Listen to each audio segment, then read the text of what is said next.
Tudo começa com silêncio. Nenhuma explosão, nenhum aviso. Apenas um sentimento estranho, profundo, como uma névoa que envolve a mente e o coração. Algo que te tira o foco, mas você não percebe. Algo que te enfraquece. Aos poucos, você acorda e segue a vida. Trabalho, estudo, tarefas, dias corridos, compromissos apertados, rotina. E no meio de tudo isso, você não notou que parou de orar como antes, que já faz semanas que a Bíblia está fechada, que seu espírito está seco, mas seu corpo ainda sorri. É só uma fase, você pensa, logo passa. Você se convence, mas por dentro, algo parece fora do lugar. Você vai ao culto, levanta as mãos, mas não sente mais aquela presença, não como antes. Você canta, mas a alma não responde. O que está acontecendo? Talvez você ache que isso é apenas um momento difícil, mas o que se passa dentro de você é muito mais profundo. O que você está sentindo não é apenas cansaço, é um ataque. Sim, você está em meio a uma guerra invisível, um conflito espiritual real, silencioso e devastador. Porque a nossa luta não é contra carne e sangue, mas contra os principados, contra as potestades, contra os dominadores deste mundo tenebroso. Efésios 6:12. Uma guerra que não aparece nas manchetes, que não deixa sangue no chão, mas feridas na alma. Uma guerra travada nos bastidores da mente, nas emoções, nos pensamentos, nas distrações sutis. E o inimigo dessa guerra não dorme, não descansa, não brinca. O diabo, o vosso adversário, anda em derredor, bramando como leão, buscando a quem possa tragar. Pedro 5:8. Ele não precisa vir com chifres, nem gritar no seu ouvido. Ele sabe como agir. Em silêncio, com paciência, com estratégia, e sabe qual é o alvo dele: sua fé, sua intimidade com Deus, seu coração sensível à presença do Pai. O inimigo sabe que, se ele puder esfriar seu amor, se ele puder ocupar sua mente, se ele puder te manter distraído, então ele venceu, porque ele te afastou da fonte da vida. E o mais perigoso é que isso pode acontecer com qualquer um, com o mais fervoroso, com o mais fiel, com o mais consagrado.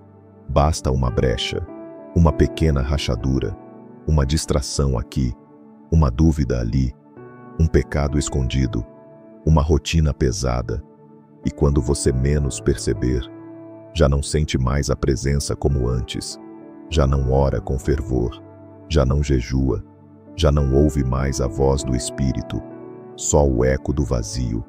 E então, o inimigo sussurra: Deus te abandonou. Você não é mais digno. Não adianta tentar voltar. Mentiras, mentiras lançadas como flechas, porque o inimigo sabe que, se você acreditar nelas, vai se esconder, vai se calar, vai se afastar. Mas Deus ainda está te chamando, mesmo no silêncio, mesmo na frieza, mesmo na distração. Lembra-te, pois, de onde caíste, arrepende-te e volta à prática das primeiras obras. Apocalipse 2:5.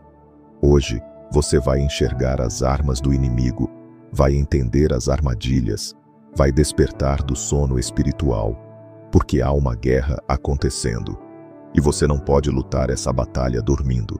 Agora, vamos revelar a primeira arma, aquela que o diabo mais tem usado nos últimos tempos. Uma arma silenciosa, constante, disfarçada de normalidade. Prepare-se, porque você pode já estar sendo atingido por ela, sem saber. Silenciosa, sutil, eficiente.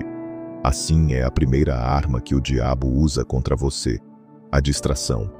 Ele não precisa tirar sua fé de uma vez, nem precisa te convencer a pecar abertamente. Ele só precisa que você perca o foco, porque quem perde o foco, perde a direção.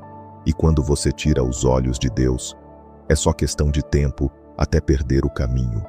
Mas Marta andava distraída com muitos serviços. Lucas 10:40. Marta não estava pecando. Ela não estava fazendo algo errado. Apenas estava ocupada. Ocupada demais para perceber que Jesus estava ali, bem ali. E quantas vezes somos assim? Acordamos já com o celular na mão. Respondemos mensagens, checamos e-mails, redes sociais. Saímos correndo para os compromissos. Trabalhamos, resolvemos, assistimos, postamos. E no final do dia, cansados, deitamos na cama e pensamos: esqueci de orar. Depois eu leio a Bíblia. Deus entende. Sim, Ele entende. Mas o inimigo também entende. E ele comemora. Porque cada dia sem oração, cada dia longe da palavra, é uma trincheira espiritual que você deixa desprotegida. Buscai primeiro o reino de Deus. Mateus 6:33. Mas o diabo quer que você busque tudo, menos isso. Ele te enche de tarefas, te cerca com notificações, te entrega entretenimento em doses viciantes. E quando percebe, seu coração já não anseia mais pelo secreto, sua mente já não se cala, seu espírito já não ouve mais a voz de Deus. A distração é uma anestesia da alma. Você ainda crê, você ainda ama a Deus, mas está dormente. E nessa dormência, o inimigo planta sementes de frieza, de indiferença, de afastamento lento. O mais perigoso da distração é que ela se disfarça de vida normal. Não parece pecado, não parece rebeldia, é só correria. Mas no reino espiritual, a correria pode ser letal, porque a presença de Deus não compete com o barulho. Ela exige silêncio, ela exige entrega, ela exige tempo. Aquietai-vos e sabei que eu sou Deus. Salmo 46:10. Mas como ouvir a voz de Deus, se estamos ouvindo todo o resto o tempo todo? E mais, o inimigo sabe que, se você estiver distraído, não vai perceber quando ele estiver te armando outras ciladas. Foi assim com Sansão. Ele se distraiu, brincou com o pecado, deixou a vigilância de lado, e quando percebeu, já era tarde demais. Ele não sabia que o Senhor já havia se retirado dele. Juízes 16:20. Isso te arrepia? Deveria. Porque a distração pode fazer exatamente isso, te manter ocupado, até você não notar que Deus não está mais ali. Mas há uma saída, há um caminho de volta. Volte para o lugar secreto, desligue o mundo por um momento, silencie o barulho, desconecte-se, para se conectar com o céu. A presença de Deus não é opcional, ela é vital. E o tempo que você não tem é exatamente o tempo que o inimigo está tentando roubar. Lute contra a distração, porque o preço da sua atenção pode ser a sua comunhão. Agora que você conhece a primeira arma, prepare-se para a próxima. Ela ataca sua mente e enfraquece sua fé. Ela começa com uma pergunta, mas pode terminar com o afastamento total. Tudo começa com uma pergunta, mas não uma pergunta qualquer. Uma semente, plantada na mente, silenciosa, estratégica, mortal. Foi assim que Deus disse que não comam de nenhuma árvore do jardim. Gênesis 3:1. Essa foi a primeira arma usada pelo diabo, e até hoje ele a usa com maestria. Ele não chegou dizendo: Deus é mentiroso. Ele apenas perguntou. E com isso, plantou dúvida no coração de Eva. Dúvida sobre o que Deus havia dito. Dúvida sobre a bondade de Deus. Dúvida sobre as consequências. E veja como a dúvida funciona. Ela não nega diretamente. Ela insinua. Ela provoca questionamentos que corroem a fé aos poucos. Será que Deus realmente me ouve? E se Ele não estiver mais comigo? Por que Ele deixou isso acontecer? Será que vale a pena continuar crendo? Essas perguntas parecem inofensivas, mas podem abrir portas para o colapso espiritual. Quem duvida é semelhante à onda do mar, impelida e agitada pelo vento. Não pense tal pessoa que receberá coisa alguma do Senhor. Tiago 1. O diabo sabe. Uma fé duvidosa é uma fé instável. E uma fé instável não resiste aos dias maus. A dúvida paralisa. Você começa a orar, mas com desconfiança. Você lê a Bíblia, mas não acredita plenamente. Você vai à igreja, mas o coração está frio. A dúvida é como ferrugem espiritual. Vai corroendo lentamente por dentro. E o pior, ela vem embalada em sentimentos reais. Porque a dúvida geralmente aparece nas dores, nas perdas, nos silêncios de Deus, nos porquês sem resposta. E é aí que o inimigo ataca com mais força. Ele se aproveita do momento de fraqueza para distorcer a verdade. Se és o Filho de Deus, Mateus 4:3. Foi com dúvida que o diabo tentou até Jesus no deserto. Se és o Filho de Deus, em outras palavras, tem certeza disso? Porque você está com fome, sozinho, rejeitado. Ele tentou fazer Jesus duvidar da identidade que o Pai acabara de confirmar. Este é o meu Filho amado. Mateus 3:17. Se ele tentou fazer isso com o Filho de Deus, imagine o que ele tenta fazer com você. A dúvida, quando alimentada, te desconecta. Ela começa a minar sua confiança. E sem confiança, não há relacionamento com Deus, mas há um antídoto. A fé vem pelo ouvir, e o ouvir pela palavra de Deus. Romanos 10:17. A dúvida vem quando você ouve a voz errada. A fé vem quando você ouve a voz de Deus. Você precisa decidir qual voz vai alimentar. A voz da serpente ou a voz do Espírito. A voz que diz, você não é amado. Ou a voz que diz, com amor eterno eu te amei. A dúvida só vence quando você silencia a verdade. Mas a verdade de Deus permanece. Mesmo quando os sentimentos gritam. Mesmo quando as circunstâncias não fazem sentido. Bem-aventurados os que não viram e creram. João 20:29. A fé é um salto na direção de um Deus invisível, mas eternamente real. Então, se a dúvida estiver te rodeando, volte à palavra, volte à presença, volte ao altar, porque Deus não muda, mesmo quando tudo em você parece oscilar. Se a dúvida não te parar, o inimigo ainda tem outra arma, uma que te prende no passado, que te acusa, que te condena, que sussurra. Você nunca será perdoado. Primeiro ele te seduz, depois ele te acusa.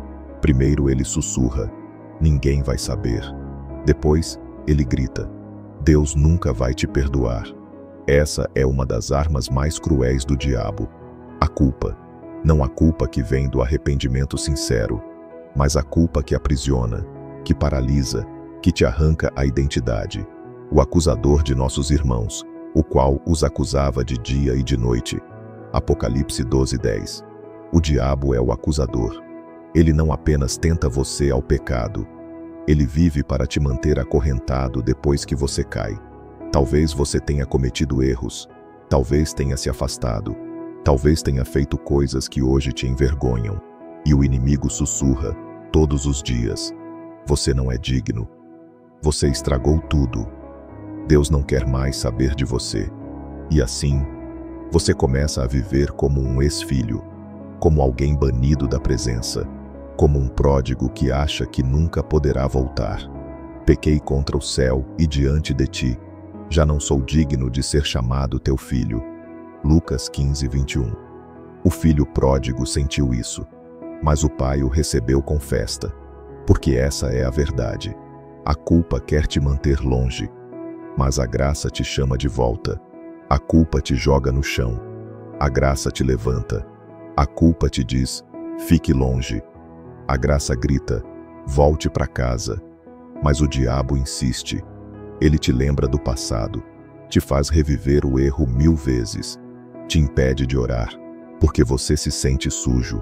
Te impede de adorar, porque você se sente indigno. Te impede de servir, porque você se sente incapaz.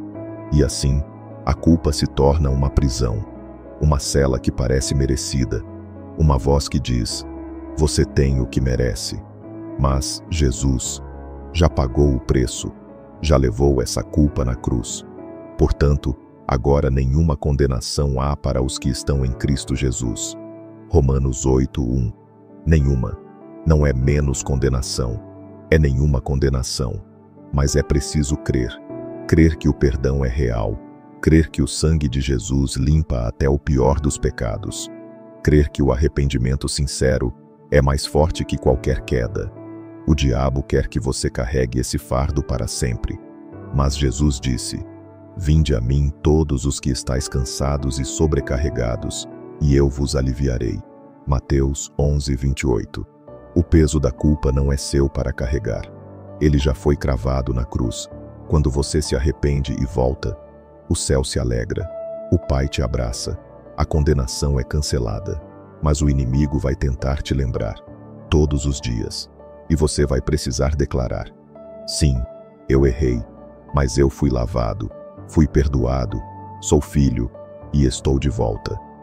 Se confessarmos os nossos pecados, Ele é fiel e justo para nos perdoar. 1 João 1:9. A graça não nega a queda, ela restaura depois dela, então não viva como alguém condenado. Se Jesus já te declarou livre, a culpa é uma arma, mas a cruz é o escudo. Mas se o diabo não conseguir te prender com a culpa, ele pode tentar outra coisa, algo mais sutil, algo que disfarça o coração endurecido com uma falsa santidade. O diabo sabe que nem todos cairão pela culpa. Alguns ele derruba por algo ainda mais perigoso: o orgulho. O orgulho é traiçoeiro, porque ele não parece um inimigo. Ele se veste de força, de autoestima, de justiça própria. Mas na essência, é uma arma que o diabo usa para afastar corações do altar. Antes da queda, o coração do homem se exalta. Provérbios 18:12. O orgulho é o prelúdio da ruína. E o pior, ele não grita, ele sussurra: você já sabe o suficiente. Você não precisa de conselhos. Você é melhor do que os outros.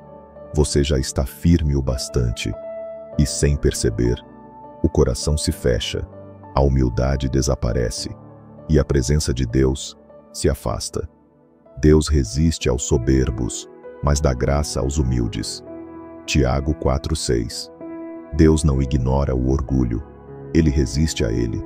E aqui está a ironia: o diabo caiu por causa do orgulho. Tu dizias no teu coração: subirei ao céu, estabelecerei o meu trono acima das estrelas de Deus. Isaías 14:13. Lúcifer não queria deixar de servir. Ele queria ser igual a Deus. E essa mesma semente ele planta em muitos: a sede por controle, o desejo de ser o centro, a recusa em depender. Orgulho é autonomia sem submissão. É servir a Deus, desde que Ele não contrarie seus planos. O diabo te convence de que ser humilde é ser fraco, de que se curvar é se diminuir, de que ouvir correção é humilhação. Mas a verdade é o oposto. Quem se exaltar será humilhado, e quem se humilhar será exaltado. Mateus 23:12. No reino de Deus, o caminho para cima é para baixo. O orgulho te faz perder sensibilidade espiritual. Você deixa de ouvir a voz de Deus, porque confia demais na sua própria. Você se fecha para conselhos. Você ignora correções. Você se torna inalcançável. E o diabo aplaude, porque o orgulhoso não dobra os joelhos. E quem não se ajoelha, não recebe o socorro do céu. Muitos estão longe de Deus, não por pecado evidente, mas por orgulho disfarçado. Orgulho de admitir que estão fracos. Orgulho de pedir ajuda. Orgulho de dizer: preciso voltar. E aqui está o perigo. A queda do orgulhoso pode ser silenciosa, mas é devastadora. A soberba precede a ruína. Provérbios 16:18. O diabo não se importa se você continua na igreja, contanto que vá com o coração cheio de si, porque quem está cheio de si não tem espaço para a glória de Deus. Mas há um caminho de cura, a humilhação voluntária, a confissão sincera, o reconhecimento de que, sem Deus, não somos nada. Humilhai-vos, pois, debaixo da potente mão de Deus, para que a seu tempo vos exalte. Pedro 5:6. O orgulho te leva ao abismo, a humildade te leva ao trono da graça. É tempo de descer, de reconhecer, de se esvaziar, porque onde há humildade, há favor, há presença, há restauração. Você está indo bem, está buscando, orando, crescendo, mas então o inimigo sussurra: olha ali, por que você não é como ele? E sem perceber, a alegria que você tinha se transforma em frustração. O diabo pega algo aparentemente inocente, observar o outro, e transforma isso em insegurança, inveja e competição. A comparação é uma arma silenciosa, mas profundamente destrutiva. Mas eles, medindo-se consigo mesmos e comparando-se uns com os outros, não são sábios. 2 Coríntios 10:12. Comparar-se é um sinal de imaturidade espiritual, porque nos leva a duvidar daquilo que Deus nos deu e a desejar o que Ele deu a outro. A comparação gera dois venenos: inferioridade. Eu nunca vou ser tão bom quanto. Olha como a oração dela é poderosa. Ele prega melhor, canta melhor, tem mais frutos. Orgulho disfarçado. Pelo menos eu sou mais firme que ele. Eu oro mais do que muitos aí. Graças a Deus, não sou como os outros. O fariseu orava consigo desta maneira: ó Deus, graças te dou porque não sou como os demais homens. Lucas 18:11. A comparação distorce sua identidade, rouba sua autenticidade e anula sua intimidade com Deus. Porque enquanto você está olhando para o campo do outro, você esquece de cultivar o seu, e o diabo sabe disso. Ele quer te manter olhando para o lado, para que você nunca olhe para cima. Ponha os teus olhos no que está diante de ti. Provérbios 4:25. Cada filho de Deus tem um chamado único, um caminho, um processo, uma história, mas a comparação rouba o valor da sua jornada. Você deixa de agradecer pelas bênçãos, porque acha que as do outro são melhores. E Deus não pode operar onde há ingratidão. A comparação pode até parecer sutil, mas logo vira raiz. Raiz de amargura, de inveja, de competição. Onde há inveja e espírito faccioso, aí há confusão e toda obra má. Tiago 3:16. Foi por inveja que Caim matou Abel. Foi por comparação que Saul passou a odiar Davi. Foi por disputa que os discípulos perguntaram: quem é o maior entre nós? Mas Jesus respondeu com humildade: o maior entre vós será vosso servo. Mateus 23:11. No reino, grandeza não se mede por comparação, se mede por serviço, por coração, por obediência. Deus não te chamou para ser como alguém. Ele te chamou para ser quem você foi criado para ser. O diabo quer que você foque em quem você não é, mas Deus quer que você descubra quem você já é nele. Somos feitura dele, criados em Cristo Jesus para boas obras. Efésios 2:10. Quando você descobre sua identidade em Deus, a comparação perde o poder. Você começa a celebrar os dons dos outros, sem diminuir os seus. Você honra o chamado dos irmãos, enquanto cuida com zelo do seu. A comparação é uma prisão. A identidade em Cristo é a chave. Mas se o diabo não conseguir te distrair, nem te fazer duvidar, culpar ou comparar, ele pode simplesmente te esgotar, te cansar, secar sua alma aos poucos. Às vezes, o inimigo não precisa derrubar, basta cansar. Ele não precisa apagar sua fé, basta esgotar sua força. O cansaço espiritual é uma arma sutil. Ele não chega com estardalhaço, ele chega aos poucos. Hoje você ora menos, amanhã você lê menos, depois de amanhã você só observa de longe, até que um dia você percebe: está longe, frio, sem forças. Não vos canseis de fazer o bem, pois a seu tempo ceifaremos, se não desfalecermos. Gálatas 6:9. O inimigo sabe que, se ele conseguir te fazer desfalecer, você perde o ânimo antes da colheita, e ele trabalha com sutileza. Pequenos desânimos, orações que parecem não ser respondidas, rotinas que roubam seu tempo com Deus, frustrações com pessoas, problemas acumulados, tudo para gerar um esgotamento da alma. Você continua de pé, mas por dentro está afundando. Os jovens se cansam e se fatigam, e os moços certamente cairão. Isaías 40:30. O cansaço vem para todos, mas o segredo não está em evitar o cansaço, está em saber onde renovar as forças. Mas os que esperam no Senhor renovarão as suas forças. Isaías 40:31. O diabo quer que você se canse. Deus quer que você espere nele. O cansaço espiritual te faz questionar se vale a pena continuar. Você começa a pensar: estou lutando tanto e nada muda. Já fiz tudo o que podia. Talvez seja melhor parar por aqui. E o inimigo sopra: exatamente, para que continuar? Mas o Espírito diz: continue. Eu sou tua força no dia mau. Venham a mim, todos os que estão cansados e sobrecarregados, e eu lhes darei descanso. Mateus 11:8. O descanso que Jesus oferece não é simplesmente pausa, é alívio, é renovo da alma, é refrigério espiritual. Muitos estão tentando descansar em entretenimento, em redes sociais, em distrações, mas só há um lugar onde o cansaço espiritual é curado: na presença de Deus. É adorando enquanto tudo aperta, é lendo mesmo sem sentir, é orando mesmo com voz fraca.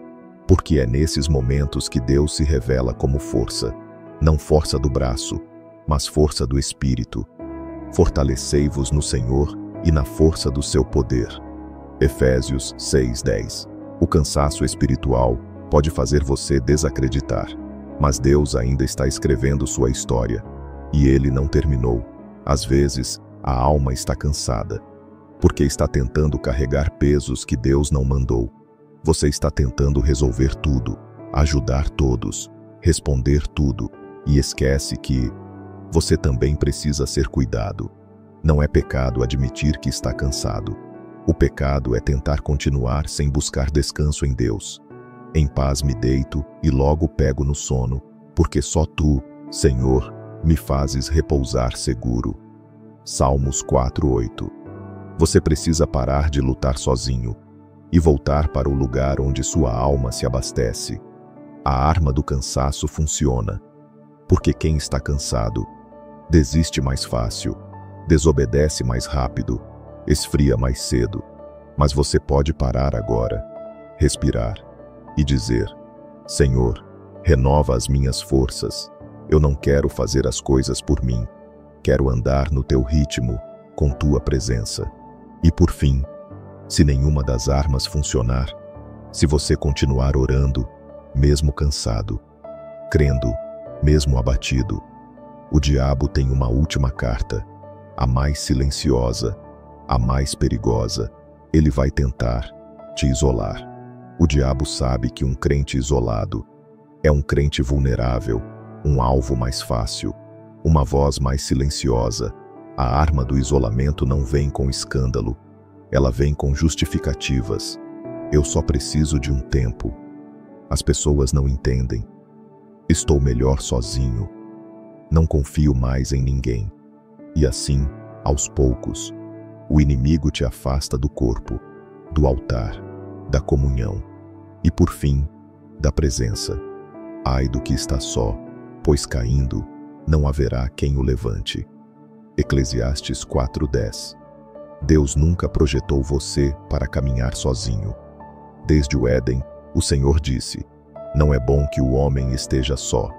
Gênesis 2:8. O isolamento começa na mente. Eles não ligam para mim. Ninguém se importa. Ninguém me entende. Depois vai para o comportamento. Você para de responder. para de ir à igreja, para de buscar, para de confiar. E o diabo aplaude, porque agora você está exatamente onde ele queria, sozinho. Sede sóbrios, vigiai. O vosso adversário, o diabo, anda em derredor, como leão que ruge, procurando a quem possa tragar. 1 Pedro 5:8. Já viu como um leão caça? Ele nunca vai em grupo, ele nunca ataca o mais forte, ele nunca vai contra a multidão. Ele espera, observa e escolhe o que está isolado, o que se afastou do bando, o que está sozinho, o que ficou para trás. É assim que o diabo age. Ele ruge, mas só traga quem se afastou. Confessai os vossos pecados uns aos outros e orai uns pelos outros, para que sareis. Tiago 5:6. Deus cura na comunhão. Ele fortalece no corpo. Ele protege na unidade. Mas o isolamento quebra tudo isso. Você para de compartilhar, para de confessar, para de receber oração e vai ficando cada vez mais vulnerável à tristeza, à dúvida, à frieza. O diabo isola para enfraquecer, depois enfraquece para devorar. Onde há 2 ou 3 reunidos em meu nome, ali estou no meio deles. Mateus 18:20. O inferno treme quando os filhos de Deus se unem.